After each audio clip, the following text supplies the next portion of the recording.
Welcome to Childcare Conversations with Kate and Carrie. Working in childcare means that you are building a legacy every day because what we do impacts how hundreds of children are going to be tomorrow and tomorrow and tomorrow. Creeps on a petty pace. Wait, no, we're not doing Shakespeare. Anyway, somebody who really lives this whole legacy is Whitney McCrory from Oklahoma, where she's not just building the legacy, she is building on the legacy that her mother built. And she is she's running several centers, and she is being an advocate, a voice for the provider in Oklahoma. And welcome, Whitney.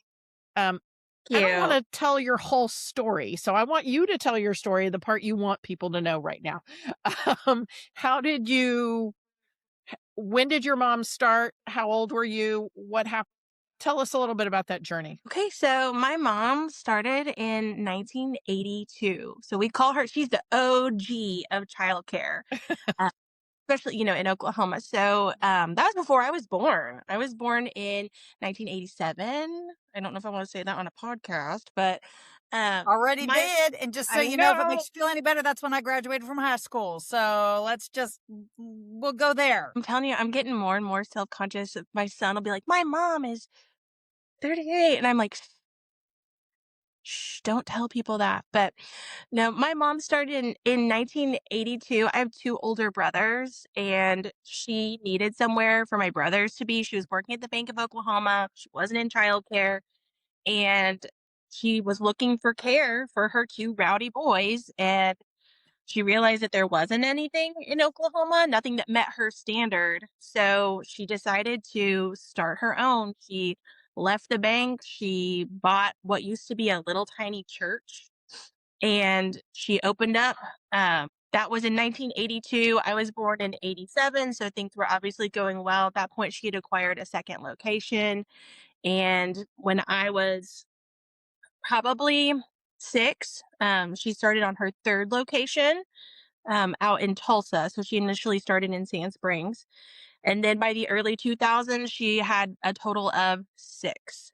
6 is a lot. It is. 6 is a lot. So I was born into the industry, and I've been in it since I was just a few days old. She even took me to the office then. So I know the ins and outs. And in 2009, my mother was diagnosed with breast cancer, and she's now in remission. So that everything went well.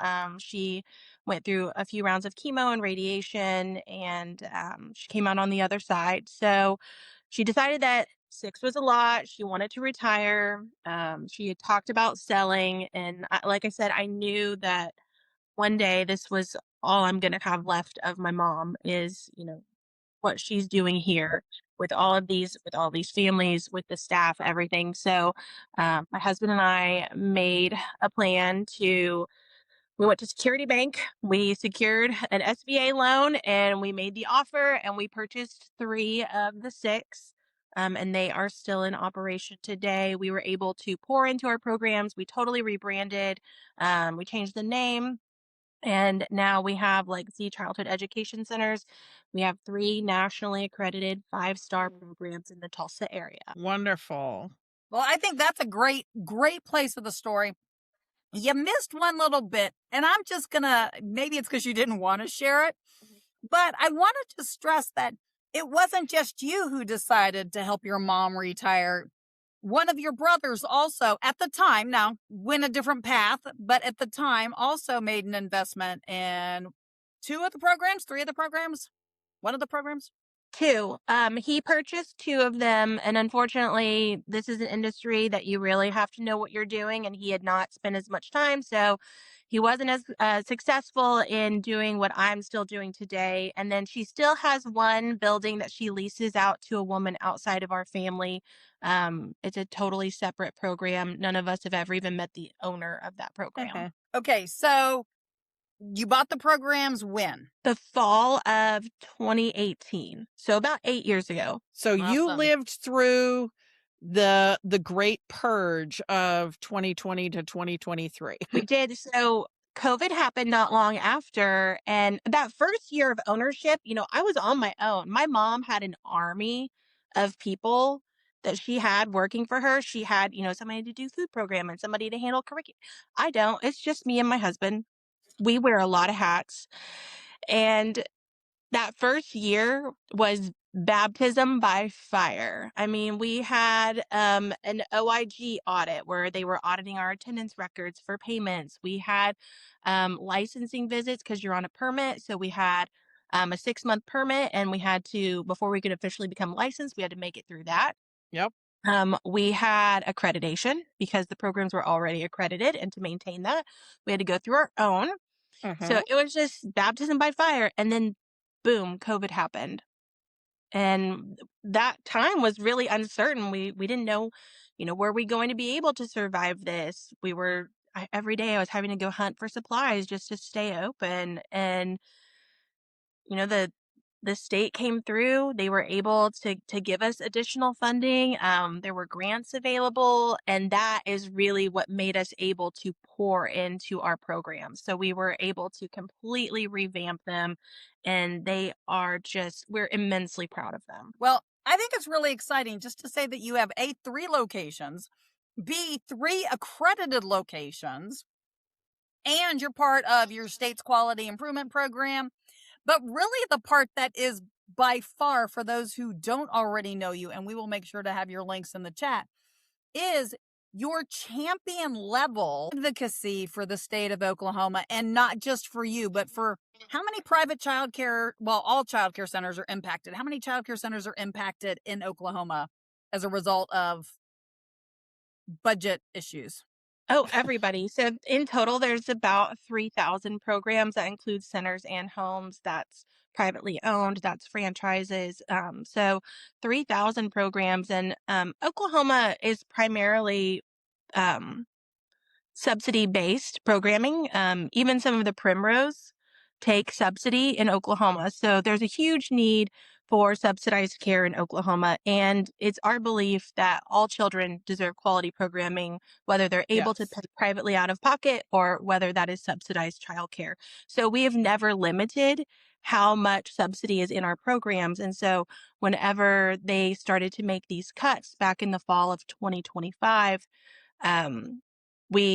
it's just a dumpster fire here, to be honest. I don't know if I want to get into it that much, but we've always but I think there's some things that I've read enough. So Whitney and I chatted a little bit about my very short life in Oklahoma, but the fact that life was still pretty impactful in early childcare, and that I read a lot of what is happening in Oklahoma. And I think the fact that, there were all kinds of budget issues. If you guys want to, just Google it, do your own AI search or something, and they will tell you everything that Whitney's been living through, because the state's done some things that most of us would shake our heads at. And I think it actually started as far back as 2024, when they first announced some of the changes they were going to make. And so, your budgets have been impacted hugely. Now you maintained your 5-star accreditation, and so that's helped you on some levels. But if I read right, one of the stories I read was about a hospital system, that in the hospital system they provided childcare as an employee benefit, is kind of how I read it, that they've closed their childcare centers because of the subsidy and the budget issues that go into having a program. And so if something that is as stable as a hospital can't keep their childcare center open because of the budget changes, I think that says an awful lot about the state of the state of the industry in Oklahoma. It does. And I am familiar with the hospital that you're talking about, and they are closing their program. They said that they're losing $1 million on it. And like you said, if a hospital who has so many resources isn't able to fund that program, how are we supposed to be able to do that? Our hands are really tied when it comes to subsidy in Oklahoma. We are not allowed to charge what's called gap pay. Right. So the difference between your tuition and what the state reimburses. And Um, that's the same in Texas. I know, like in Indiana, you can charge the difference, and in some other states, you can. yeah, we actually had a franchise come in, and the person, the franchise Franchisee. franchisee, thank you. That's a whole world I'll never know. They came in and they were about halfway through a $2 million investment when they learned that they are not allowed to charge gap pay. So Oklahoma is quite a bit different than other states, and our regulation is one of the top in the state. I'm sorry, top in the nation. So our oversight regulation is very, very heavy. We have no less than 3 unannounced licensing visits a year, and that doesn't include if you have a complaint. That doesn't include QRIS or quality improvement visits as well. You get 2 of those, so they're out a lot. Yeah. Yeah, but And maybe they should scale back that a little bit and give you back some of your money. well, but that is not the governor's solution. The governor's solution is to roll back ratios, not to roll back oversight, and not to increase funding. His solution is that we just need to go back to the good old days when you could have 6 infants being cared for by 1 adult, because childcare worked just fine back then when we had 6 infants per 1 adult. That's his thought. Yeah. And they'll say, we were fine, just sitting at grandma and grandpa's house, and but we know more now. We know more about brain development, about all those early years. So it's more important than ever. We need to take the information that we know. Right. But also, in the days when you would be staying at grandma and grandpa's house, grandma had her children in her 20s, and mom and dad had their kids in their 20s. So grandma and grandpa were in their 40s and 50s. Today, if an awful lot of people had their first child in their 30s, and then their children had their first child in their late 30s. So now you're asking somebody who's in their 70s to watch these kids. And I'm sorry, a 70-year-old cannot keep up with the average toddler. The average 70-year-old can't keep up with the average toddler. There are some, that can, but that whole perception of grandparents can do it. Yeah, when the grandparents were in their 40s, that made sense. If the grandparents are in their 60s and 70s, it doesn't make as much sense. But we also have to remember that those grandparents are still working because they also can't afford to not be working. So, again, when the grandparents were in their 40s, grandma probably was still able to work, be at home. She didn't necessarily have to work. Now in their 70s, when they should be able to be retired, they can't afford to be. So that could be its own soapbox for today. I mean, maybe we should figure out how to segue into a different topic, because I think we can talk about all those dumpster fires. But, Whitney, I think the fact that you have continued what you identified as your mother's legacy. Tell us a story or 2 or 3 about families that have been with y'all since the 80s, because I'm sure you've got some of those. I'd love to hear some of those. And then I'm going to let you give us some of your favorite tips for managing and maintaining staff. Oh my gosh. Okay, that's a heavy topic. Okay. Well, my mom has a lot of really good. She should have been the one on the podcast. They're telling you. I told her. I said I think they want me to tell a couple of your stories, Mom. Well, you can just tell us your stories, because I'm sure you've got some doozies too. Oh no, I feel like hers are so much better because things were different then. They were different. Well, so one of my favorite stories is. Okay, I have 3. I have 3 stories, and I'll try and get through all of them. Okay, so this one is a little eerie. So she had a longtime employee who worked for her, and one morning the woman did not show up to work. And in our line of work, that's fairly common. We get some no-call, no-shows, but this woman had been there a long time. And shortly after opening, the phone rang. The husband was calling, and he said, "I'm sorry, Susan's not going to be able to come into work today." And they were like, "Oh my gosh, is everything okay?" And he said, "No, she's dead. She called in dead." Anyway. Well, I love the way you told that story, because I'm going, it's not that she's never coming back to work. She's just not coming to work today. That's the part that cracks me up. I'm like, so she's not coming. So she's coming tomorrow? No, but she really did pass, and it was a huge loss for the center. But just the way her husband just took it upon himself to call in for her, she's not going to be able to come in today or tomorrow. So that was a pretty unique story. I've not had that happen to me. Not, thank goodness. But let's see, another one. She had an employee who was let's see, this was probably in the 90s, and the center that she was operating at the time, she was trying to do, I think, either late night care or 24-hour care. She was kind of testing out a new model, and she had the closer of the facility, who she trusted. Things seemed to be going all right, but the inventory of food stock was kind of dwindling. Things were coming up missing. She thinks she ordered, enough chicken nuggets and then enough cereal, but then they would be gone and she would have to replenish the stock. And she was like, that's just so weird. And she couldn't ever prove anything, but she thought maybe that closing staff member was perhaps stealing the food. And so she didn't have any proof. She let time go by. And I guess one night, the woman had a medical emergency, and I guess IMSA ended up showing up and the police showed up, and obviously my mother showed up, and she said there was a whole black trash bag of groceries with this woman. So I guess she was like carrying out, like Santa, a bag of Cheerios and, chicken nuggets or whatever it was. She was just grocery shopping. And I think she had a seizure.